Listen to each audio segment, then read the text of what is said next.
Today on Time About the Movies, it's the first Friday the 13th of 2012, but it's only the second Friday of 2012. We have three movies to take a look at, two new ones, one classic. We have Mark Wahlberg starring in Contraband. We also have the 3D re-release of Beauty and the Beast, because apparently Beauty and the Beast needs to be re-released in 3D too, because Lion King was so successful. We're going to do it with all of these movies down the road, so stay tuned for that.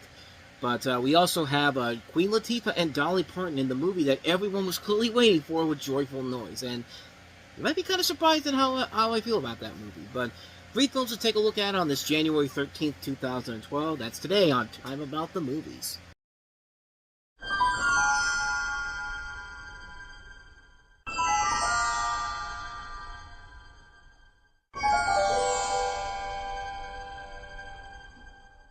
Convicted of smuggling, grand theft, or espionage?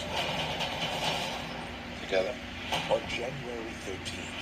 So what was my part of the 40 bag? Start the new year off with an explosive thriller. Not bad, huh? Contraband delivers. Open the container! Mark Wahlberg is at his best. I'm coming for you. Pull the trigger! You think you're the only guy with a gun? Contraband, rated R. Well, Sean Edwards liked the movie. You know what that means. It's going to be bad. Welcome to Time About the Movies. Today we are taking a look at the three films that make up January 13th, 2012. And we have two new releases and one classic. So let's go ahead and start the sandwich off with the newest release, the first movie we have here, and that is Contraband, which stars Mark Wahlberg as a former smuggler who is coerced to smuggle illicit goods from Panama into the United States because of Kate Beckinsale, his wife's brother, played by Giovanni Ribisi. You also have Ben Foster, Caleb Landry-Jones, Lucas Haas, Diego Luna, and J.K. Simmons among the cast in here. Great cast overall, but yeah, this is not a good movie. This is a film that I remember seeing when it came out in theaters years ago, and I was not a fan of it. I really thought, and I don't know why, I think I was one of the only people out there that wasn't, I wouldn't say that, because the movie didn't get the best reviews overall, but it still didn't do good. It still didn't do good with the reviews overall, but it did good box office overall. It was actually, I think, one of Universal's big hits that they had, because they were on a streak of really bad movies, really bad flops between 2009 and 2011. I think up until Fast Five came out, when the tide began to turn for them a little bit, but yeah, this movie just doesn't work for me. And the biggest problem with it is that it's just another generic action movie with Mark Wahlberg in it. He's playing kind of a boring action hero, fending off a pretty lazy villain, with the villain being his brother-in-law. I mean, his wife even tells him in the movie, "Don't trust him. Don't trust my brother-in-law. Do not follow this guy no matter what you do." Like, she literally says that in the movie, and yet he's stupid enough to go along with it. It's just like, "Oh, thanks for doing that. By the way, I'm going to kidnap your wife for you." But it's just like, why? Like, why are we doing any of this? It's not even anything intriguing about this thriller at all. Nothing about this is interesting at all. You have every idea of how this is going to turn out. The film just isn't that good. It's just a bad movie, man. It's just not even a bad movie. It's just a boring movie. And this director is basically taken over as the new Tarsem, Baltasar Kormaku, who, yeah, kind of like with Tarsem, makes these really lackluster movies, but at least to his credit, he actually has more better movies than Tarsem did. I mean, yeah, it's going to be rough for these first couple of movies that we're going to take a look at from him with this and Two Guns, but he does turn the tide around a little bit with Everest and then later on with Beast, so he's not a complete waste like Tarsem is, but yeah, he and this director are very, very similar in the way that they create these movies that should be good, but they just really aren't. And Mark Wahlberg, God bless him, he's trying his best to hold it together. He can't hold this sucker together. This thing is pretty lousy all the way through. It just isn't a good movie, so that's Contraband for you. So let's go ahead and move on to, hey, we got through the worst movie of this entire week overall. Things are going to get better from here, especially with our next movie, and that is Beauty and the Beast in 3D.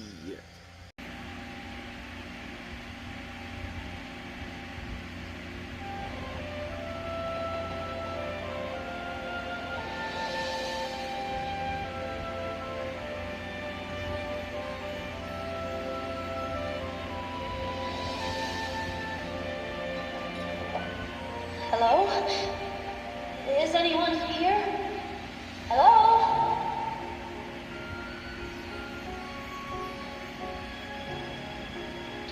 as old as time. In theaters everywhere, Disney invites you to experience the story Beauty and the Beast. that's even more magical in 3D. What is dinner without a little music? Music! This January, be in a special limited engagement, the Disney Classic returns to the big screen and becomes a 3D event. This is her lucky day. It's wonderful. Disney's Beauty and the Beast 3D. You guys gotta see this.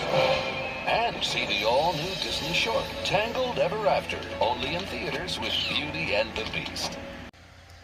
Really, there's not much more I can add to this and hasn't already been said. I mean, like I said, basically this is pretty much the same Beauty and the Beast that you saw back in the 1990s.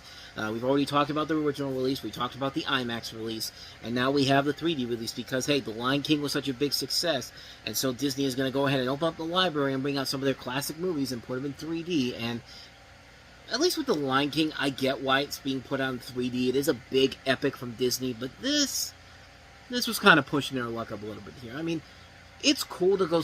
I thought it was cool just to see this movie on the big screen. I mean, this is my first time seeing it on the big screen. I've seen it on TV and video so much during the course of my life, and a chance to see this on the big screen. Yeah, I'm gonna go ahead and take a chance and go see it on there. And it was cool to see it on the big screen overall. And not much more to really add to it. I'll say this, though. It is the original version. It isn't the 2002 version, the 3D, the one where they add in the bonus song Human again. No, this is the original version of Beauty and the Beast.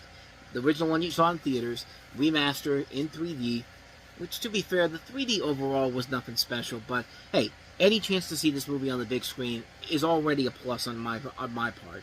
But I guess I should talk about the short they're talking about, Tangled Ever After, which is kind of the sequel essentially to Tangled, where it essentially is following Pascal and Maximus, the two comic relief characters from Tangled, as they're at the wedding for Rapunzel and Eugene, once again played by Mandy Moore and Zachary Levi, but they lose the wedding rings, and so they go all over the town to find them, and of course, hijinks and hilarity ensue. And truth be told, it's good. It's good enough for what it is. Like, it is a movie where it's a short where you have the two comic reliefs being what they are, comic reliefs making you laugh and putting themselves in these really funny situations, and it's really, really hilarious and well done. Like, there's a great bit where they realize the rings aren't there, and the entire kingdom just loses its mind, and just there's explosions all over the place, and it's revealed to be Maximus' daydream, and it's just really, really funny stuff, man, and it's very well done. For a 6-minute short, it delivers what it promises and then some. It is a movie where it's a short where it works very well. I mean, if you wanted to see a continuation of the Tangled storyline, there you go. It's right here. And hey, it's a nice little precursor to the Tangled TV series that would come up on Disney Channel a couple years later, which was actually pretty good. Rapunzel's Tangled Adventure. If you haven't seen that, definitely check it out. It's definitely worth a watch. But, yeah. Not much more to really add to this one, but yeah, Tangled Ever After was pretty good, and seeing it with Beauty and the Beast on the big screen, what more could you ask for, man? A classic movie. Hey, never got to see it on the big screen the first time. There was your chance to see it. So yeah. With all that said, let's go ahead and move on to the one good new original movie that came out this weekend, and that was the Queen Latifah and Dolly Parton in Joyful Noise. I want to join the choir, ma'am. I just want to be near my little girl. Don't deny him just because he's my grandson. They couldn't be more different. Infallible, unlovable. Quit it with those nails, Edward Scissorhands. But on January 13th, Our town needs to win. they will come together to help a small-town choir find its voice. We are going to go out there and win this thing. Joyful Noise, rated PG-13, starts January 13th. I mean, you got Dolly Parton and Queen Latifah, two musical icons of a different generation, and they're in this movie. Yeah, it's a very standard storyline overall. I mean, it's nothing we haven't seen done before. Two strong-minded women, played by Parton and Latifah, are forced to cooperate with budget cuts threatening to shut them down amid a small-town choir. And essentially, they're going out to win this competition, with Keke Palmer being the daughter of Queen Latifah's character, and Jeremy Jordan being the son of Dolly Parton's character. Again, A story we've kind of seen done to death before on numerous occasions, but what makes it work is that everyone is committed to the performances, and the performances and the songs are really good in here. It's directed by Todd Graff, who did Band Slam a couple years ago, which was a very underrated film with Vanessa Hudgens and Ali Mashaka in it. Didn't get the proper attention back then, but this one definitely got a little bit better respect overall. You have a lot of really good talent involved in this. Not only Queen Latifah, Dolly Parton, Keke Palmer, but Courtney B. Vance, Chris Christopherson. And like I said, the music overall is really good. You got two really legendary music icons of their generations, Dolly Parton and Queen Latifah, together in a movie. And it's fun to watch. It's a movie where it's very well done. The acting is really carrying it. The music is really good. Yeah, it's a storyline we've kind of seen done before over and over again, but as it is, I kind of enjoy it. And thus, with all that said, we wrap up another edition of Time About the Movies, and the next time we meet, we've got 3 more movies to look at, including the latest installment in the Underworld series. Kate Beckinsale is back in Underworld Awakening. We have the George Lucas-produced Red Tails, with Bryan Cranston among its cast.